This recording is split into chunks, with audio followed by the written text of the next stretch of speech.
పేరు దుంపా దేవర ప్రసాద్ బాబు. నేను 31/3/1980లో బిహెచ్పి కర్మాగారం సెంట్రల్ గవర్నమెంట్ అండర్టేకింగ్లో నేను జాయిన్ అయ్యాను. 31/12/1985లో అక్కడ క్యాష్ మిస్ అయిందని చెప్పి ఒక ఎఫ్ఐఆర్ గాజువాక పోలీస్ స్టేషన్లో కంప్లైంట్ ఇవ్వగా పి శ్రీనివాసరావు అని ముద్దాయి ఎఫ్ఐఆర్లో ఉండగా నన్ను 4/1/1986లో నన్ను ఆన్ డ్యూటీలో వితౌట్ వారెంట్ వితౌట్ ఎనీ నోటీసులు లేకుండా తీసుకెళ్ళిపోయి నిర్బంధించి నాకు 13/1/86ని కోర్టులో సబ్మిట్ చేయగా నేను 15/1/86ని నేను బెయిల్ తీసుకుని వచ్చి నేను వాదించుకోనగా అప్పుడు నన్ను సస్పెండ్ చేసి ఉన్నారు. కానీ ఎఫ్ఐఆర్లో ముద్దాయిని మాత్రం అతను తీసుకెళ్ళి ఏం చేశారో తెలియదు, కానీ నన్ను మాత్రం ముద్దాయిగా నిరూపించారు. అప్పుడు ఎఫ్ఐఆర్గా నేను కోర్టులో వాదించుకోనగా 16/1/1998లో జిల్లా కోర్టు వారు ఈ కేసు తప్పుడు కేసు ఇతని మీద పెట్టింది, అంచేత ఫ్రెష్ ఇన్వెస్టిగేషన్ చేయండి, ఇతనికి ఏ కేసులో ఏమి సంబంధం లేదని జడ్జిమెంట్ ఇవ్వగా నా ఉద్యోగం నాకు ఇవ్వకుండా అసలైన ముద్దాయిని మాత్రం ఉద్యోగం చేయించుకుంటున్నారు. నాకు అన్యాయం జరిగిందనేసి నేను కోర్టుల చుట్టూ పోలీసుల చుట్టూ అన్నీ తిరిగా నాకు న్యాయం చేయనందుకు ఈ మధ్య నాకు వయసు తీరిపోయినందున నాకు ఉద్యోగ విరమణ వయసు సరిపోయినందున నాకు అన్యాయం జరిగిందని చెప్పేసి నాకు కాంపన్సేషన్ ఇవ్వండి అనేసి సెంట్రల్ గవర్నమెంట్కి స్టేట్ గవర్నమెంట్కి నేను అప్లై చేసుకోగా శ్రీ నారా లోకేష్ గారు ఒక నివేదిక ఇచ్చారు కమిషనర్ ఆఫ్ పోలీస్ విశాఖపట్నం వారికి, దీని మీద మీరు చర్యలు తీసుకోండి అని. అలాగే నేను national commission of scheduled tribes న్యూఢిల్లీకి పెట్టుకొనగా వాళ్ళు రెఫర్ చేసి ఉన్నారు. కాంపన్సేషన్కి చీఫ్ సెక్రటరీకి లెటర్స్ పంపించి ఉన్నారు. దాని మీద నాకు న్యాయం జరగలేదు కాబట్టి నాకు ఉద్యోగ విరమణ వయసు దాటిపోయింది కాబట్టి ఎలాగ ఉద్యోగం రాదు, అంచేత నాకు కాంపన్సేషన్ ఇవ్వమని నేను ఈ ప్రభుత్వానికి ప్రస్తుతం ఉన్న ప్రభుత్వానికి నేను నివేదించుకున్నాను. అలాగే మొత్తం హోమ్ డిపార్ట్మెంట్కి, అలాగే డీజీపీ గారికి, అలాగే సెంట్రల్ గవర్నమెంట్ హోమ్ మినిస్టర్ గారికి అందరికీ నేను పెట్టుకునగా ఈ మధ్యన మరి నాకు ఏం జరిగిందో తెలియదు, కానీ తర్వాత ఏసీపీ గాజువాక పోలీస్ స్టేషన్ వారు నాకు ఒక నోటీస్ ఇచ్చి రమ్మన్నారు ఎంక్వైరీ నిమిత్తమై. అక్కడికి వెళ్ళి ఎంక్వైరీ నేను చెప్పాను. చెప్పిన తర్వాత మీకు నోటీసులు వస్తాయండి అన్నారు. ఎవరెవరో ఫోన్లు చేస్తున్నారు నాకు, ఏమండి మీకు న్యాయం జరిగిందా లేదని. అవునండి, నాకు రెఫర్ చేశారు, రెఫర్ చేసినందుకు నేను స్టేట్మెంట్లు ఇచ్చి ఉన్నాను, కానీ నాకు ఇంతవరకు ఏ న్యాయం జరగట్లేదు. నాకు నా జీవితం అంతా నాశనం అయిపోయింది. ఎంచేతంటే చెయ్యని నేరానికి తప్పుడు కేసు పెట్టి పోలీస్ డిపార్ట్మెంట్ వారి వల్ల నా ఉద్యోగం పోయింది. దానికి నేను సర్వనాశనం అయిపోయాను.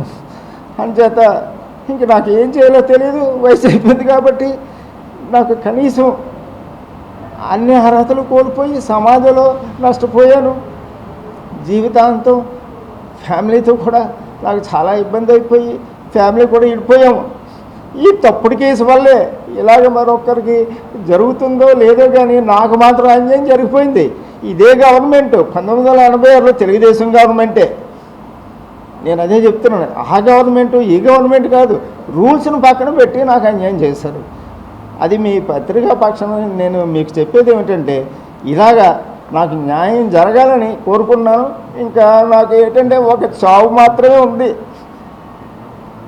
ఇది జరగకపోతే అదే అమరావతిలోని నేను చచ్చిపోతాను అని పబ్లిక్ చేయడానికి ఈరోజు పేపర్లో ప్రకటించి న్యాయం చేయమని కోరుకుంటున్నాను. అంతే, అంతకు మించి నేను ఎవరి మీద నిందలు వేయడానికి లేదు, జరిగిపోయింది. కానీ ఎవరు జరిగారంటే ఒక పోలీసులు మాత్రమే నా ఉద్యోగం తీశారు. కోర్టులోకి వెళ్తే కోర్టులో ఫైల్స్ మాయం చేశారు. ఇప్పుడు కమిషనర్ ఆఫీసులో కూడా ఫైల్స్ లేవు. అది రీఇన్వెస్టిగేషన్ చేయమన్నారు. అసలైన దొంగను పట్టుకుంటే అసలైన దొంగను వదిలేసి నాకు న్యాయం చేయకుండా మొత్తం నా జీవితం నాశనం చేశారు. ఇంకా నాకు ఇంతవరకు నేను ఎప్పుడు కూడా ప్రెస్ మీట్లు పెట్టుకోలేదు, ఏమి లేదు. కోర్టుల చుట్టూ తిరుక్కుంటూ అలసిపోయి ఉన్నాను. ఇంకా నా వయసు అయిపోయింది, ఇంకా చావు మాత్రమే ఉంది. సమాజంలో పరువు లేకుండా నా భార్య పిల్లల్ని కూడా విడిచిపెట్టుకొని బతుక్కుంటూ వచ్చాను. కానీ ఇప్పటికైనా కనీసం, ఎందుకంటే చాలామంది ఉద్యోగాలు ఉండగా నష్టపరిహారాలు ఇస్తున్నారు. ప్రభుత్వం. ఇంటెలిజెన్స్ రిపోర్ట్లో కూడా 25 లక్షలు ఇచ్చారు ఒక చీఫ్ సెక్యూరిటీ ఆఫీసర్ ఇంటెలిజెన్స్లోని 2016లో. నష్టపరిహారం ఉద్యోగం చేస్తున్న ఆసామి గుండుపోటు వస్తే కానీ నాకు అన్యాయమైన కేసులు ఇరికించినందుకు నా నష్టపరిహారం నేను కోరుకుంటున్నాను. ఎందుకంటే ఉద్యోగంలో ఉన్న నా జీతభత్యాలు, గ్రాడ్యుటీ, పిఎఫ్, పెన్షను ఇవన్నీ నాకు రావాల్సి ఉంది. కానీ ఇది ఎటు తేల్చకుండా నాకు అన్యాయం చేశారు కాబట్టి నాకు న్యాయం కావాలని నేను మీ ముందు నేను విన్నవించుకుంటున్నాను. దయచేసి మీరందరూ కూడా నాకు కొంచెం కోఆపరేషన్ చేయండి. ఎందుకంటే అప్పులు పాలైపోయాను, అప్పులు తీర్చలేక ఇంకా సాగు ఒకటే నాకు మిగిలింది. ఎందుకంటే తిరగడానికి అప్పులు చేసుకుంటేనే తిరుక్కొని వస్తున్నాను. హైకోర్టుకి వెళ్ళినా అక్కడ న్యాయం లేదు. ఏం చేతంటే హైకోర్టులో నా ఫైల్ మిస్ చేశారు, అది కూడా ప్రూఫ్స్ ఉన్నాయి, మీకు కావాలంటే మళ్ళీ నేను ఇస్తాను. ఎందుకంటే ఫైల్ ఇప్పటికీ కూడా లేదు, పోలీస్ స్టేషన్లో లేదు.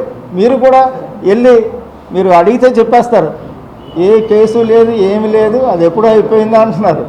కానీ ఈ మధ్యన నాకు నష్టపరిహారం కావాలి, నాకు నష్టపరిహారం కావాలి అని నేను తిరుగుతున్నాను. దయచేసి అందరికీ కోరుకునేది ఏమంటే, నేను తప్పుడు కేసులో న్యాయంగా నాకు జిల్లా కోర్టు ఇచ్చిన తీర్పుకి కూడా ఏ ప్రభుత్వాలు పట్టించుకోవట్లేదు, ఎందుకో నాకు తెలియట్లేదు.